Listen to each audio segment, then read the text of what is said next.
Dan saudara, pembatalan kebijakan kenaikan tarif pajak bumi dan bangunan pedesaan dan perkotaan yang sempat naik hingga 250% tidak serta-merta meredam gelombang protes warga Pati.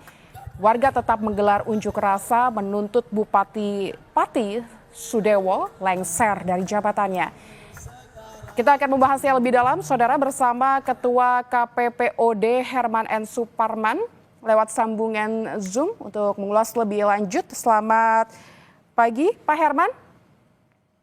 Selamat pagi Mbak Lintang. Ya, Pak Herman, apa pandangan Anda terkait tuntutan warga agar Bupati Pati mundur meskipun kebijakan sudah dibatalkan begitu? Namun nampaknya amarah warga, kekecewaan warga ini sudah tidak terbendung lagi hingga aksi unjuk rasa hari ini sejak tadi pagi sudah mulai berlangsung.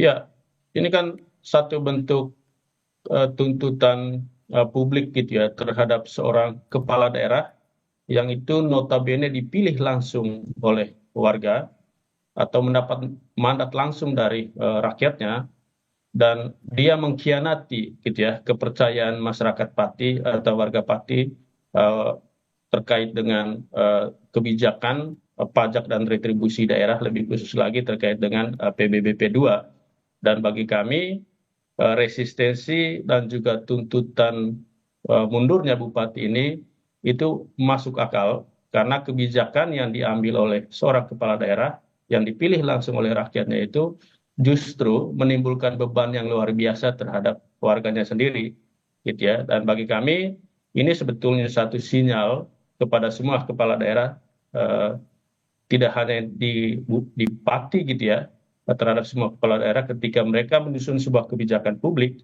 yang itu berpotensi menambah beban bagi publik, itu semestinya harus memperhatikan apa yang menjadi aspirasi, kebutuhan, dan juga masalah yang dihadapi oleh warganya, gitu ya. Dan dengan kejadian per hari ini, menurut kami ini satu pembelajaran penting, tidak hanya untuk kepala daerah dalam hal ini Bupati Pati, tetapi juga untuk kepala-kepala daerah yang lain, gitu Baik. ya. Karena kalau sebetulnya kita melihat Mbak Lintang, ini kan tindak lanjut dari peraturan daerah terkait dengan pajak dan retribusi daerah ya. Dan Perda pajak dan retribusi di Kabupaten Pati itu sudah diterbitkan awal tahun lalu. Perda nomor 1 tahun 2024 terkait dengan pajak dan retribusi daerah di Pati gitu ya. Dan tahun ini Bupati Pati, Bupati Sadewo itu mengeluarkan sebuah peraturan bupati, gitu ya. Itu adalah turunan teknis dari Perda 1 tahun 2024 yang mengatur eh, tarif dan juga ketentuan NJOP di PBBP 2-nya. Dan kami melihat ketika itu sudah diumumkan publik gitu ya, dan ada resistensi yang luar biasa, itu kan satu tanda bahwa dalam proses penyusunan peraturan bupati tersebut, Bupati Sudewo itu tidak melihat seperti apa aspirasi dan juga seperti apa aspirasi dari masyarakat di Kabupaten Pati, gitu ya. Bayangkan kenaikannya itu kalau kita lihat di pemberitaan media itu sampai 250%. Di tengah kondisi perekonomian yang kita lihat per hari ini, gitu ya, itu seharusnya seorang kepala daerah yang dekat dengan masyarakat seharusnya itu peka gitu ya dengan masalah-masalah yang dialami oleh masyarakatnya. Itu Mbak Lintang. Yang jadi highlight tadi berarti adalah terkait bagaimana ini menjadi alarm begitu, penanda atau pengingat bukan hanya untuk Pati tapi untuk kabupaten lain supaya bupatinya lebih mendengar aspirasi masyarakat dan tidak serta-merta menggulirkan kebijakan begitu. Pak Herman, begini, Bupati Sudewo ini kan baru belum genap 6 bulan menjabat begitu, tapi amarahnya sudah begitu besar, terkumpul hari ini, bahkan sudah tergaungkan dari kemarin dan puncaknya hari ini masyarakat melakukan aksi demo begitu. Apakah Anda melihat ada kekecewaan yang sudah dipupuk sejak awal begitu, bukan hanya serta-merta terkait dengan PBB 250% karena Bupati Sudewo ini baru menjabat belum genap 6 bulan. Anda melihatnya seperti apa hingga akhirnya kemarahan publik terjadi hari ini? Ya, sebetulnya kalau lihat kemarahan publik di Pati ya, itu bersumber dari sikap arogansi dari Bupati Sidoarjo sendiri gitu ya. Ketika beberapa waktu lalu masyarakat Pati itu menolak kenaikan PBBP 2 itu, dan itu direspons oleh Bupati dengan menantang balik gitu ya masyarakat atau warga Kabupaten Pati. Dan bagi kami wajar saja kalau masyarakat yang hari-hari sudah mendapatkan tekanan sosial dan ekonomi yang begitu tinggi marah terhadap seorang kepala daerah yang mereka pilih gitu Mbak.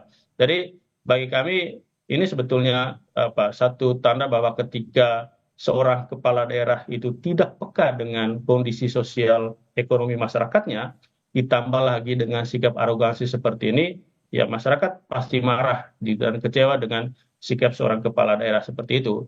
Dan dalam konteks desentralisasi dan otonomi daerah kan Balintang, kenapa dulu kita mengubah sistem dari sentralisasi ke desentralisasi?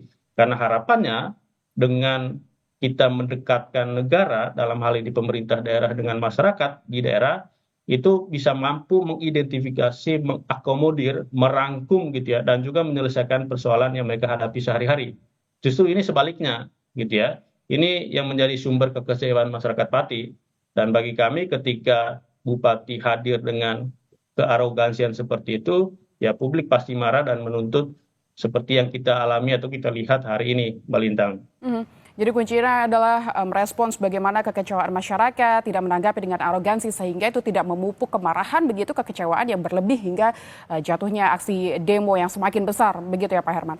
Namun sejauh mana mekanisme pengawasan DPRD dan pihak terkait bekerja dalam mencegah kebijakan yang dinilai memberatkan warga? Karena kalau kita lihat sesungguhnya sebuah kebijakan itu kan pasti melalui mekanisme dan berbagai proses begitu. Bagaimana fungsi-fungsi di sekeliling bupati ini bergerak, bekerja untuk akhirnya sebuah kebijakan ini bisa ditelurkan. Iya, sebetulnya kalau kita lihat unsur pengawasan dari DPRD gitu ya dalam proses pembahasan Perda gitu ya, Perda 1 tahun 2004 itu kan sebetulnya sudah berjalan dalam pengertian bahwa kalau dari catatan kami terhadap Perda pajak dan retribusi daerah Kabupaten Pati itu sebetulnya sesuai dengan peraturan perundang-undangan gitu ya. Misalnya khusus untuk PBBP 2, ketentuan tarifnya itu sudah sesuai sebetulnya. Dalam hal ini dia menetapkan tarifnya itu di dalam Undang-Undang Hubungan Keuangan Pusat dan Daerah itu batas maksimalnya kan 5% gitu ya. Nah di Pati melalui Perda itu menetapkannya itu dengan 2 kategori. 0,1% itu untuk NJOP di bawah 1 miliar, sementara di atas 1 miliar itu 0,2.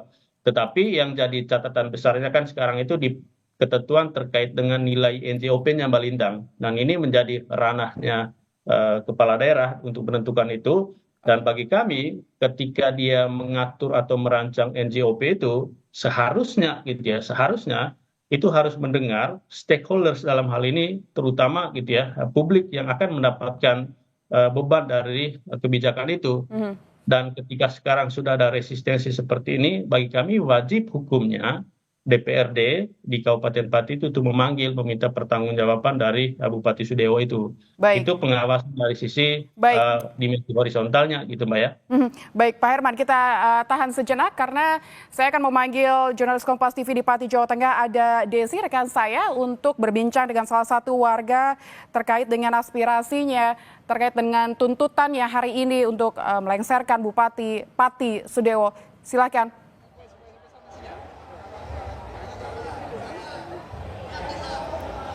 Silakan Gesi. Ya, Lintang dan juga saudara, saat ini semakin ramai, semakin panas juga situasi yang ada di alun-alun kota Kabupaten Pati ini. Dan saat ini Lintang dan juga saudara bisa Anda saksikan saya ini bersama salah satu orator ya Pak ya, tadinya menyampaikan orasi secara percaya diri dan juga mendukung penuh masyarakat atau massa dari Pati ini untuk memberikan unjuk rasa begitu ya kepada pemimpinnya. Pak, apa ini Pak yang menjadi landasan kok Bapak ini dari Surabaya tadi ya Pak ya, jauh-jauh hadir ke sini untuk mendukung masyarakat Pati Pak? Jadi kita dari gerakan No Viral No Justice di Surabaya pada tanggal 13 Agustus ini hadir untuk mensupport gerakan rakyat Pati di dalam melakukan perlawan arogansi kekuasaan Bupati Pati ini. Tetapi yang hadir tentu tidak hanya saya. Ribuan, puluhan ribu orang ini tidak hanya orang-orang Pati. Ada Magetan, ada Blitar, ada tadi Sumeneb, ada Kalimantan, ada Sulawesi. Mereka semua sukacita berbondong-bondong hadir di sini tanpa dibayar. Tidak ada provokator. semua dengan kesadaran bahwa ketika rakyat Pati itu tersakiti, maka yang sakit juga orang luar daerah. Makanya ini untuk pertama kalinya ada gerakan rakyat yang bermasalah itu Pati, tapi supportnya itu dari luar Pati banyak. Ya ini Pati. Maka menurut saya ini harus menjadi pilot project supaya bupati, gubernur di daerah lain tidak boleh arogan, tidak boleh dolim, tidak boleh memaksakan kehendak di dalam membuat sebuah kebijakan. Aspirasi masyarakat harus didengar. Kalau memang rakyat itu tidak mampu ada kenaikan pajak, jangan dipaksakan. Kalau dipaksakan maka akan muncul perlawanan seperti di Kabupaten Pati ini. Jadi ini menjadi pengingat buat bupati-bupati yang lain. Kalau enggak akan terjadi gelombang rakyat seperti ini. Tapi Pak, ini kan tuntutannya sudah dibatalkan ya Pak, dan ini kan sudah menjadi perbincangan di pekan-pekan terakhir ini. Lalu tuntutan apa yang hari ini dibawa Pak? Bukan lagi tentang PBB kan Pak ya hari ini tentunya? Ya kalau itu kan teman-teman, ya toh teman-teman ingin supaya bupati itu lengser teman-teman. Tetapi saya ada hal yang lebih penting yang ingin saya sampaikan dan itu sudah kita buat konten untuk teman-teman di Pati, harus membentuk wadah. Kenapa? Mestinya rakyat tidak perlu demo.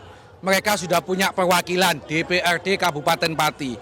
Faktanya tidak ada satupun yang bersuara. Tidak ada satupun anggota dewan itu yang membela kepentingan masyarakat. Maka saya sarankan kepada teman-teman Mas Botok dan kawan-kawan ini, ayo membentuk wadah, tujuannya menjadi lembaga penyampai aspirasi masyarakat. Kalau memang DPRD itu mandul, kalau memang DPRD itu melempem, teman-teman inilah vokalis-vokalis ini, orator-orator, aktivis-aktivis Pati ini yang memperjuangkan problem-problem dari masyarakat. Iya Pak, kalau berbicara tentang tadi kan ada kaitannya juga dengan DPRD begitu ya Pak. Tadi saya mendengar kabar bahwa memang setelah jika mana nanti tuntutan ini di gedung Bupati ini tidak ada yang mewakili untuk keluar atau menyampaikan argumen begitu ya, menemui massa, kabarnya massa ini akan berpindah ke gedung DPRD, apakah betul Pak?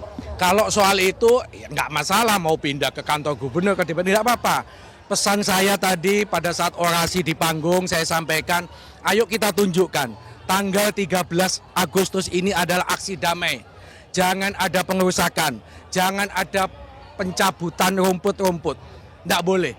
Pati harus menunjukkan aksi 13 Agustus ini adalah Pati untuk Indonesia. Maka ini menjadi proyek percontohan supaya ke depan kalau mau demo, mau menyampaikan aspirasi, disampaikan secara damai. Soal puluhan ribu massa itu adalah konsekuensi.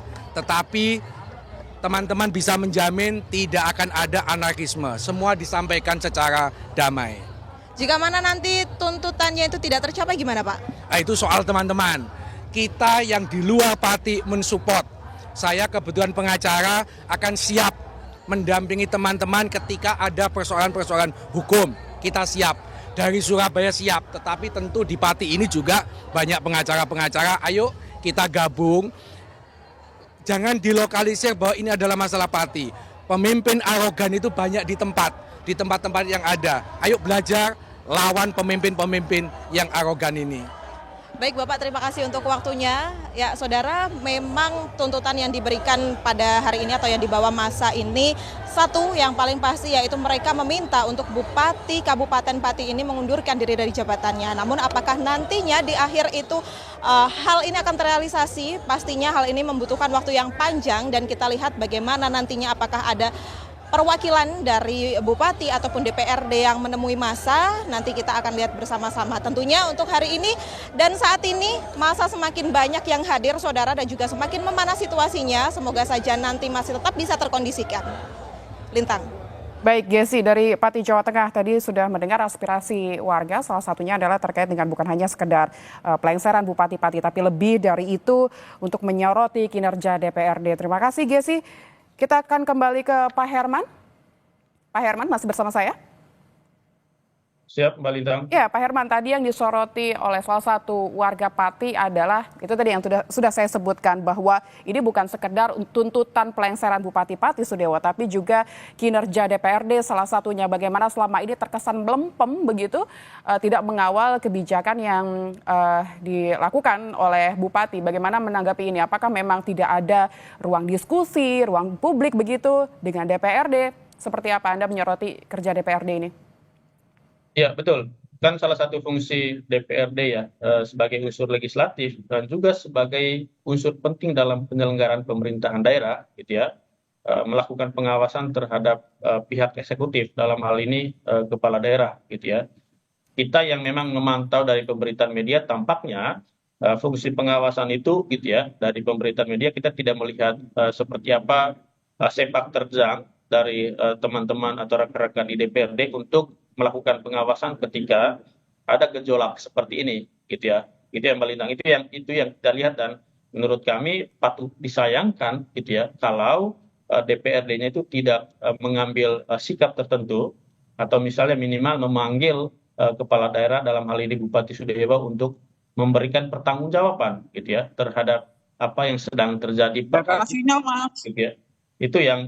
Itu yang kami lihat, dan kami juga sepakat dan juga mendukung langkah atau pernyataan yang tadi disampaikan oleh narasumber di Pati, bahwa justru di tengah polemik seperti ini kita membutuhkan suara, gitu ya, membutuhkan kerja yang profesional dari pihak DPRD sebagai wakil rakyat di daerah, gitu ya. Itu yang kita harapkan per hari ini di Pati. Kemudian yang kedua, kami juga sepakat dengan tadi disampaikan bahwa gerakan hari ini, gitu ya, gerakan massa tuntutan rakyat yang terjadi di Pati ini jadi satu reminder, gitu ya, baik kepada Bupati Sudewo, gitu ya, dalam proses pengambilan kebijakan ke depan, publik itu menjadi panglimanya, gitu ya, kepentingan publik itu menjadi panglimanya, dan kita harapkan juga bupati-bupati, wali kota dan juga gubernur-gubernur itu bisa belajar dari apa yang terjadi per hari ini di Kabupaten Pati, gitu ya.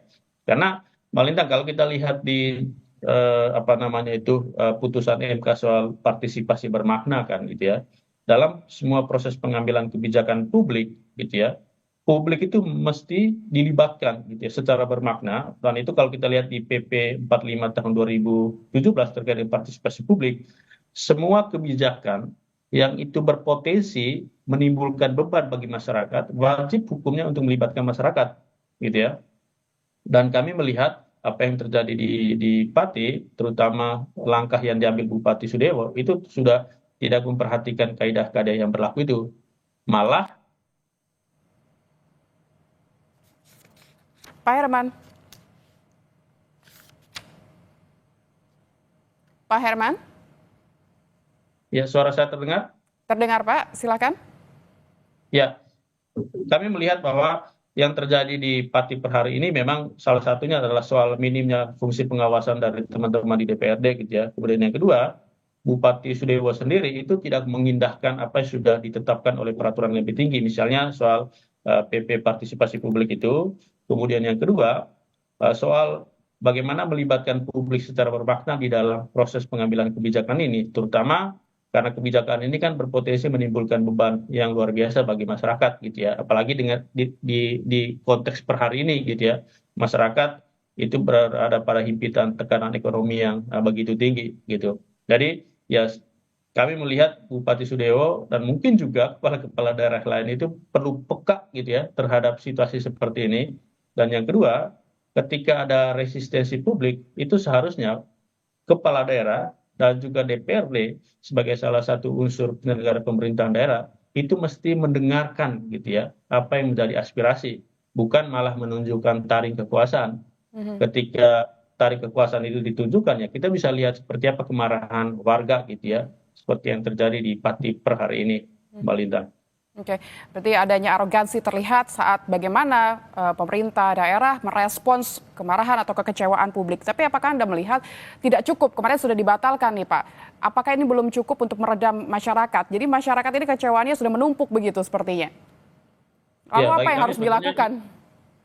Ya, baik kami sekarang pemerintah Kabupaten Pati, baik di sisi eksekutif dalam hal ini Bupati Sudewo dan juga DPRD, perlu membuka ruang dialog gitu ya bagi masyarakat Kabupaten Pati untuk membicarakan seperti apa langkah ke depan. Itu yang pertama. Kemudian yang kedua, ini juga jadi reminder kepada Bupati Sudewo agar ke depan ketika ada kebijakan-kebijakan yang sama gitu ya, yang dalam hal ini berpotensi menimbulkan beban bagi masyarakat, masyarakat itu perlu dilibatkan. Kemudian yang kedua, sebetulnya kan banyak tools-tools yang bisa dipakai gitu ya untuk bagaimana mengakomodir tuntutan atau kebutuhan atau bagaimana membuat kebijakan itu selaras dengan kebutuhan masyarakat gitu ya. Dan di dalam peraturan yang lebih tinggi, baik itu di Undang-Undang Pembentukan Peraturan Perundang-undangan dan juga peraturan-peraturan yang lain gitu ya, bisa menggunakan metode-metode yang bisa memberikan akses yang seluas-luasnya bagi masyarakat, terutama kelompok-kelompok rentan, Mbak Lintang gitu ya. Itu yang kami lihat. Kemudian yang kedua, kita juga sebetulnya mengharapkan gitu ya respons atau intervensi dari pemerintahan yang lebih tinggi gitu ya, terutama dari pemerintah Provinsi Jawa Tengah dan juga Kementerian Dalam Negeri. Kan yang terjadi sekarang itu antara kepala daerah dengan warganya gitu ya. Kita juga sebetulnya membutuhkan penengah nih dalam hal ini gubernur sebagai wakil pemerintah pusat di daerah dan juga Kementerian Dalam Negeri untuk menyelesaikan persoalan seperti ini gitu ya. Karena jangan sampai ini berlarut-larut itu bisa merugikan pembangunan di Pati sendiri gitu ya. Karena masyarakat juga butuh kerja dan juga pemerintah perlu kerja. Karena itu kita juga butuh intervensi dari pemerintahan yang lebih tinggi dalam hal ini Gubernur Jawa Tengah dan juga Menteri Dalam Negeri, Pak. Mhm.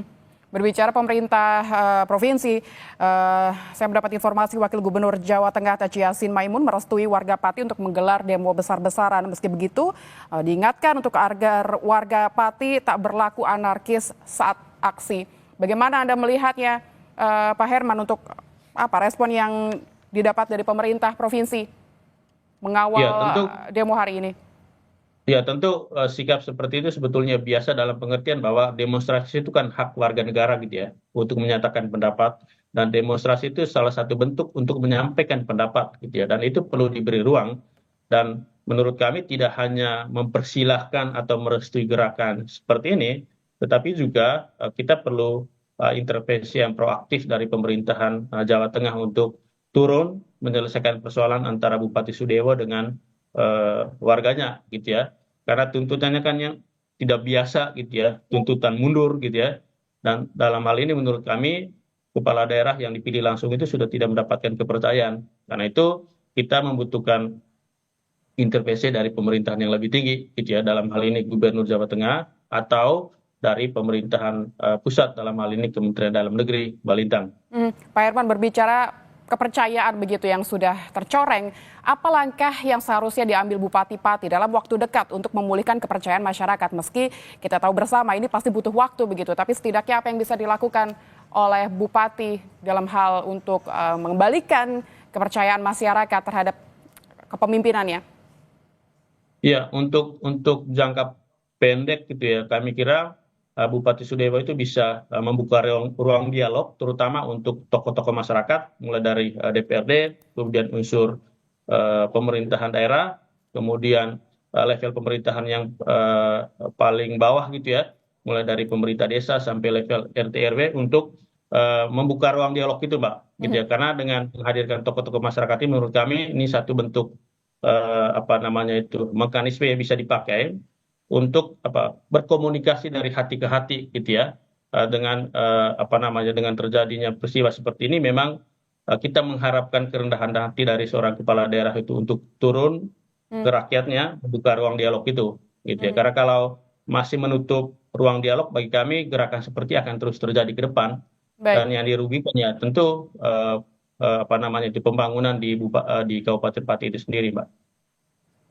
Oke, membuka ruang dialog itu yang menjadi highlight ya. Tapi apakah masih sempat, Pak, mengingat kemarahan atau kekecewaan masyarakat Pati ini begitu besar hingga tuntutannya tak main-main agar Bupati Sudewo ini lengser. Apakah memang itu masih keburu begitu, masih sempat untuk dilakukan sebelum akhirnya tuntutan masyarakat ini berhasil terjadi begitu? Ya, karena itu tadi kami mengharapkan sebetulnya koordinasi bersama teman-teman DPRD gitu ya, untuk untuk menghadap dan juga membuka ruang dialog terhadap masyarakat Pati itu sendiri gitu Mbak ya. Karena itu selain DPRD, kita juga mengharapkan intervensi yang proaktif lah dari pemerintah provinsi, terutama Bapak Gubernur untuk bisa menyelesaikan persoalan ini gitu ya. Meskipun kan kalau kita lihat situasi batin hari ini, masyarakat itu sangat marah gitu ya, sangat kecewa dengan Bupati Sudewo. Tetapi kalau melihat apa yang tadi disampaikan oleh salah satu pimpinan demonstran gitu ya, ini adalah sebuah gerakan aksi damai gitu ya. Dan ini menurut kami satu kerendahan hati dari publik juga gitu ya, untuk membuka ruang dialog terhadap kepala daerah dalam hal ini Bupati Sudewo gitu Mbak. Ruang dialog itu yang menurut kami diutamakan oleh kedua belah pihak gitu ya, baik masyarakatnya terutama oleh Bupati Sudewo itu sendiri gitu. Oke, ada celah sebetulnya yang masih bisa dimanfaatkan oleh Bupati untuk membuka ruang dialog itu karena sebenarnya tidak menutup kemungkinan masyarakat masyarakat membuka pintunya begitu ya untuk berdialog. Tadi kalau misalnya kita mendengar salah satu aspirasi dari masyarakat.